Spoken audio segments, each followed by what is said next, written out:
والاهتمام ما بيطلبش. لا الاهتمام بيطلب طبعا بيطلب طول الوقت. وانا افهم منين اللي انت عايزاه ولا هو كمان انت تفهمي منين اللي هو عايزه. مش كده بقول الكوميونيكيشن، تواصل. لان في الاخر في حاجات عامه كلنا بنتكلم فيها في العلاقات، بس هاجي اي علاقه حتى لو انا وانت احنا الاثنين صحاب، لا بقت علاقه خاصه. هدى مع رباب، لا انا محتاجه منك 1 2 3 يا هدى، وانا يا رباب محتاجه منك 4 و5 و6.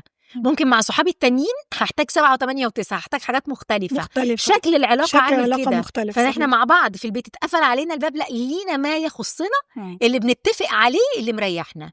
خارج بقى النورمز والتقاليد او شبهها قوي او في النص ما بينهم مش فارقه، بس هنا اللي يخصنا اللي مريحنا احنا الاثنين. الخلاف الحقيقي بيجي لما اكون اللي انا عايزاه غير اللي انت عايزاه، مظبوط. او لما تكون طلباتي اللي قدامي مش قادره عليها، انا مش قادره اعمل ده. ساعتها بقى الفجوه بتبدا توسع، وفي ايدي اختيار ان انا اقعد واتفاهم وابقى باقيه على العلاقه دي، وانا اتنازل عن حته وانت تنزل او اروح اتخطف ويبقى اسمي مخطوف بمزاجي، علشان ده اسهل. الهروب اسهل.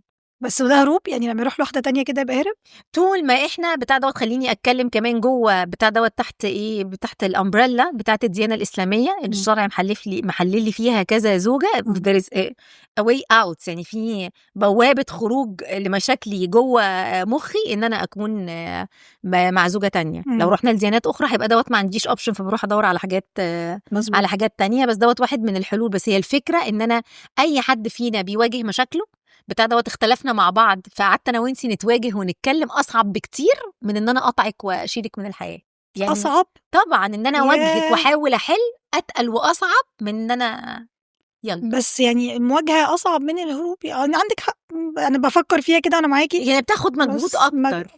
بس يعني بتاع دوت محتاجه انا باقيه على العلاقه وهتعب فيها وهتعب علشانها، عشان ان احنا لما نتواجه ممكن نتخانق، ولما نتخانق عايزين بقى نقعد ونصلح ونلاقي حلول. طب ما فضها سير، هجيب صاحب غيرك، يعني صاحب ناس تانية، عندي صحاب تانيين غيرك whatever.